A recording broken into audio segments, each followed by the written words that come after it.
722, April 9th. It is 48 degrees, and it's going to get up to just about 80 today. So a glorious day on hand. Enjoy it, enjoy it, enjoy it. We are joined right now by the Majority Leader of the County Board of Legislators, Pete Harckham. Hello there, sir. Hey, good morning. How are you? I am well. It was really nice to meet you in person last week at the Arts Westchester Awards. Oh, it was my pleasure. It was great to meet you, too. Yeah. That was a wonderful event. It was. It was a lot of fun and really nice and, yeah, pretty good stuff. All right, so big news moving along here with the feds. Boy, you guys had a meeting with the feds yesterday. Big stuff, huh? The feds came to talk to the Board of Legislators. Well, actually, it was the monitor who's sort of in between the feds. Oh, really? Okay. Oh, yeah.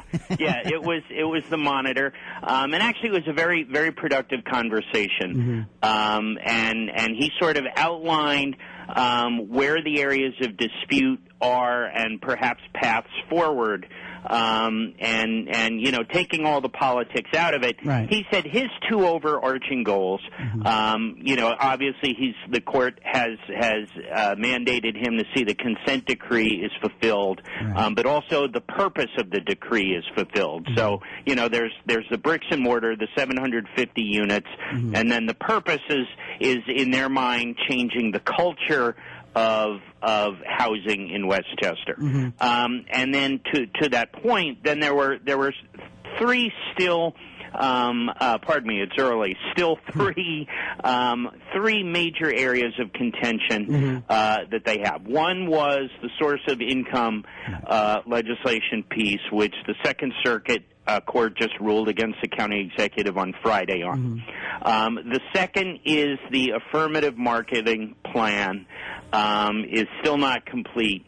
And the third piece is the analysis of impediments, mm-hmm. Which is really at the heart of this that goes to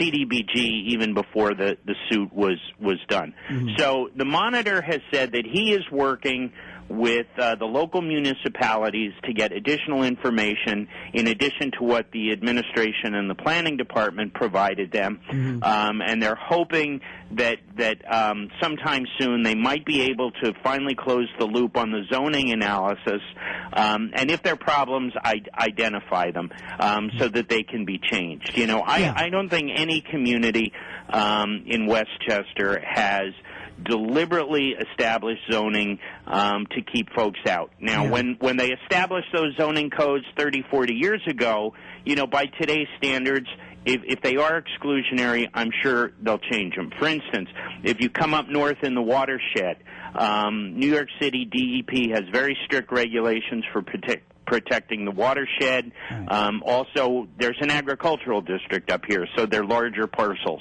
Mm-hmm. If it turns out that HUD decides some of that might be considered exclusionary, I'm sure those municipalities will willingly take that on. So, you know, this talk about is the county going to sue municipalities, first of all, is very premature because mm-hmm. we haven't even gotten through the analysis yet. And second of all, I can tell you as one legislator, I'm not voting to sue a municipality right. unless something incredibly egregious has happened and every avenue to resolve it has been exhausted. Well, because really what we are talking about, when we say exclusionary, well, you know, really all of this is code for racism. All of it is code for racism. Every single bit of it is code for segregation. And I find it disingenuous and kind of wussy for everyone from the federal government right on down to the Board of Legislators to keep using, you know, like saying it's like saying revenue instead of taxes. You guys are afraid to say the real words because it makes it easier to level allegations. So who's you guys? Everybody. You just said exclusionary 6 times. You see, here's my. No, you get what I'm saying. Because that's the technical term. Right. Well, actually, no. The technical term. There's a reason that people come up with a technical term because it's a lot easier to say than racism or segregation because it's 2013 and most everybody knows that nobody is segregating or keeping anybody out of anywhere. but the point is that I'm getting at is, 2 days ago when when actually HUD itself, I believe Ms. Chavez, came out with her commentary. I was a little disappointed that Ken Jenkins and the Board of Legislators piled on and didn't, in fact, even have one moment where they supported not only Rob Astorino but the county writ large. Because really, Rob Astorino is currently the executive. I don't believe he was in office when all this stuff came down. But it wouldn't, even if there was segregation and racism all over the place, it wouldn't be Rob Astorino implementing it. It would all of this reflects directly upon the citizens of Westchester, the neighbors of Westchester. Let me just respond to your one point. Okay. First of all, we work very well with the county executive and the planning department at building the units. Right. We know how to do it in Westchester. We do it very well, and we're working with them hand in glove. There has not been one problem there. Okay. The issue when the ruling came down on Friday is because the settlement called for this source of income legislation. We spent 4 years drafting this. I was one of the co-authors. We spent 4 years working on this, even before the settlement. Right. He was supposed to promote this. He vetoed it. Okay? So, I'm a big boy. I've had legislation vetoed in the past. That's fine. He vetoed it. But then it's incumbent upon him to deal with the consequences of that. I'm not gonna run out and say, "Gee, thanks, Mr. County Executive, for vetoing my legislation in violation of the housing settlement." So it's now incumbent upon him. I mean, obviously, we don't want. We're looking at $500 million in fines. But it's also incumbent upon him to make sure that people can do business in this county as they see fit. And, in Mount Vernon, because they have a certain amount of affordable housing already built, somebody can put an ad in the paper and say, these units are available, no public programs accepted, no Section 8. A landlord can do what he wants in the city of Mount Vernon, but in some other town, he's not going to be able to. And the other part of it is too is that again, I know, we all know that when you promote Section 8 and other various forms of subsidized housing, you are basically trying to match up people with issues with landlords who don't care, and you're just inviting problems because we know about the vicious cycle. You can't say that. Yes, you can. There are free market tenants who are bad tenants. There are free market tenants who are good tenants. There are some Section 8 tenants who are bad tenants. There are some Section 8 tenants who are good tenants. Go ahead. There's a stigma about Section 8. Many of these folks are working. This was a program that was set up by Richard Nixon. Right. Okay, this was not some great, Lyndon Johnson social experiment. Right. It was set up by Richard Nixon to help people have a foot up into the middle class. In most cases, working people. Right, foot up, not a lifestyle. It's called a travel mobility voucher, so that. But what's happened to the landlords? Hold on, Pete. What's happened to the landlords, though? You want to, it's one thing to talk about the stigma of the Section 8 tenants. What about the Section 8 landlords who don't give a nothing darn about these people and will not pay attention to those properties? This is the problem with the left, is that you guys just want to continue to just continue this cycle of life. It's not a hand up, it becomes a lifestyle. No.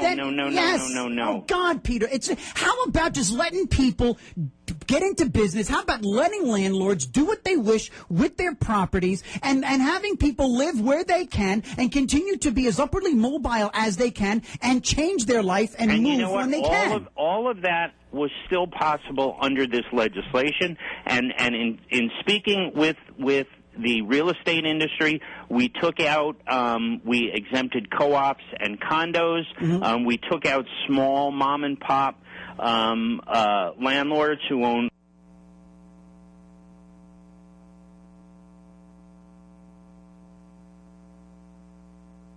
now that may very well pass in the very near future. Westchester landlords are going to really wish that we had the Westchester version had passed because it was much friendlier to landlords. It still allows landlords to make economic decisions based on things like credit history, based on police record, based on employment, based on references. All of those decisions that a landlord normally makes are still allowed. Well, thank God. And, by the way, listen to that. Anybody listening to this right now has got to be going, holy Lord, look at the government allowing somebody. Oh, we should be so grateful for the fact that if I own a rental property, I am still allowed to do a background check. Lodi, thank you. I'm still allowed to have some sort of recourse and some sort of process of elimination. TJ, Thank you. I said the word allowed because you were the one who said those rights would be taken away. Well, it's a slippery. I didn't say those rights would be taken away. I didn't say those rights. All this legislation says is that you cannot discriminate against someone based upon their source of income. See, but that's not discrimination. It is not discrimination. No, it's not discrimination. It's called doing business the way you want to do business, Mr. Harckham. Come on. Because God, get out of the way. Just get out of the way. You know, and we have and we do. No, we do a very good you know job what? But it would have been. Yeah, you know what? I challenge you all, Republican and Democrat. I challenge you all to use the word discrimination. Have the nerve to use the word racism. Have the nerve to use segregation. Have the nerve to use the actual words and look people in the eye